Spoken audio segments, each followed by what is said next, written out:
long term and going about things differently? So I certainly think they recognize the leverage that the United States has over them. We've seen that in a number of our conversations. We've seen that just in their behavior over the last couple of days. They certainly recognize that the United States has great leverage. Will that ultimately lead to a change in behavior? I don't know. I've seen skeptics of the deal. People say the Iranians will never change their behavior. Well, maybe that's true, and if so, they don't get any of the benefits of the bargain. But isn't it worth trying? Isn't it worth seeing whether this incredibly weakened position that the President of the United States has put the Iranians under, whether that motivates them to change their behavior, not just vis-a-vis the West, but vis-a-vis the Middle East? And one of the interesting things about this is, the technical details of this we can, of course, get into. There are going to be any number of opinions about the negotiation, about where it's ultimately going to go. But I tend to think that you should trust the people who know the Iranians the best and who have the most to lose. What are the Gulf Arab states saying about this deal? What are they saying about this deal compared to the JCPOA in 2015? This is the Obama nuclear deal. Well, back then, they hated that deal.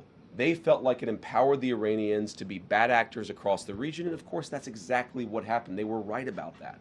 What are they saying about the president's peace deal? They're saying this is an amazingly transformative thing for the region because either way, we and the broader region win. Iran is weakened, their nuclear program destroyed, their economy in desperate straits, and if they change their behavior, big things are going to happen for Iran and for the world. If they don't, no skin off our backs. Either way, we win, and that's the way the president has set up this deal and this negotiation. Thank you, Mr. Vice Yep. President. Just a quick housekeeping question, which I think you answered in your topper, but did the 60-day period officially begin yesterday? I would say the 60-day period officially started today. It was signed late, and it may have even been signed technically, because of the time shift. I think it's signed technically today, Iran time. So yes, the deal started yesterday. We're going to start the 60-day clock today. Go ahead. Can you help us understand President Trump's shift on his stance for Iran's ballistic missile program? Initially, it was a key objective to dismantle it. Yesterday, he said it would only be fair if they had some, if the countries around Iran also had some. So when and why did that change? And will the final agreement have any restrictions on these missiles? So we destroyed a substantial number of their ballistic missiles and their ballistic missile launchers themselves. It's not just the bullets, but it's the actual gun. And that's what we were extremely effective at in destroying during the last 3 months of the campaign. All the president said yesterday is that, of course, countries don't give up the right of self-defense. Israel doesn't give up the right of self-defense if Hezbollah fires rockets or drones at Israel. The Iranians don't give up the right of self-defense in their country, but we do expect that as part of the final deal, they are not going to be able to build the kind of missiles that can broadly threaten the entire world. And that's what the President of the United States said yesterday. And look, I mean, it's very simple. You can't tell a country, whether Israel or Iran, they're not allowed to have any self-defense. That's not what the president has asked. That's not what the president has requested. But as part of the final deal, what we want to see is Iran not funding regional instability, funding regional terrorism, and of course trying to rebuild their nuclear weapons program. That's the main thing. The nuclear weapons program is destroyed. It is gone. If the Iranians decided tomorrow to build a nuclear weapon, they simply don't have the capacity in order to do that. What we're trying to ensure is they don't rebuild that capacity, not just a year from now, 2 years from now, but many, many years from now, so that our children never have to worry about a state sponsor of terrorism having a nuclear weapon. Thank you, Mr. Vice President. You were just saying that you're hoping this deal would prevent Iran in the future from getting a nuclear weapon. But from what's been put out there of the MOU, I'm curious, how does the MOU reflect that in the future Iran will not in fact get a nuclear weapon? What's stopping them from down the road, to your point, rebuilding and restarting from where we were pre the war? Well, number one, they would have to get a lot of money in order to rebuild their nuclear program. You're talking about billions and billions of nuclear infrastructure that the United States destroyed. In order for them to rebuild that program, they would have to get a lot of money. And we have them in an economic chokehold right now that we're not going to release until they fundamentally change their behavior. What would that look like? That would mean a real inspections regime. That would mean a real enforcement regime. As the MOU contemplates, that would mean the destruction of their enriched stockpile. All of these things are the sorts of steps you're going to take if you're serious about ending your nuclear weapons program. And that, again, is why I go back to this fundamental trade that's built into the deal. They need money to do anything. Their economy is in absolute dire straits.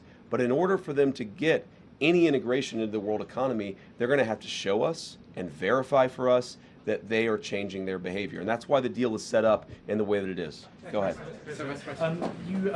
President Trump said yesterday that he was going to blame you if the talks with Iran go sideways. Are you worried that he's going to make you the fall guy?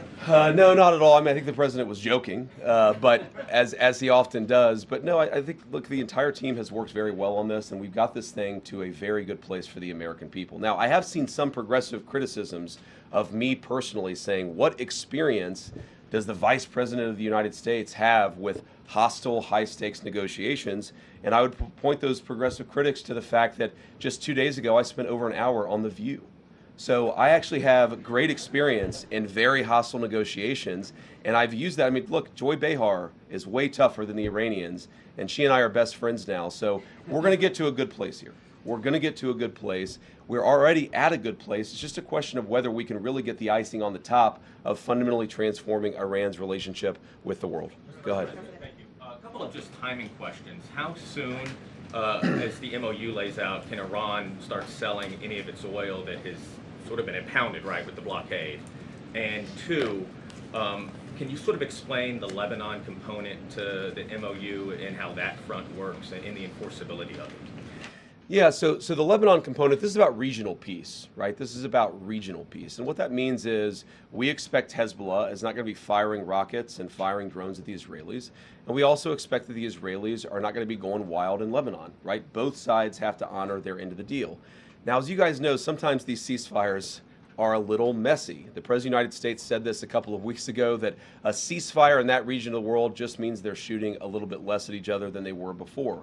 What you've seen is radical progress in Lebanon, less shooting, less firing, but you're still going to have these little flare-ups from time to time, and that's just the sort of thing that we're going to have to manage through the diplomatic process. Secretary Rubio's been sort of the person on point. It's actually worked out extraordinarily well because we do have substantially less shooting, but it's going to be something we have to manage. And eventually what we want to see is the Lebanese government, the elected representatives of the people of Lebanon, who are able to police southern Lebanon so that Hezbollah has not taken over the country, the Israelis are not threatened, and then consequently the Israelis are not attacking southern Lebanon or Beirut either. That's the plan there. You asked about the Iranian oil. Look, one of the interesting things that you've seen is that the Iranians have been completely unable to sell oil, not because of sanctions, but because of the blockade. Fundamentally, the thing that we have done here, the original, what we give, what they give, is that we said we're going to lift the blockade, we're going to allow you to sell some of your oil, and they're going to open the Strait of Hormuz. We see that process starting to work already. It's going to take a little time before it picks up fully, but that's where we are today. अमरीकी नायब सदर JD Vance news conference कर रहे थे। उनका यह कहना था कि ईरान माहिदे की पासदारी कर रहा है। माहिदे के मुताबिक माहिदे का दौरानिया 60 रोज़ का है, जिसका आगाज़ हो चुका है। ईरान भी अपनी मईशत को बेहतर बनाना चाहता है। PTV न्यूज़ से फिल वक्त इतना ही।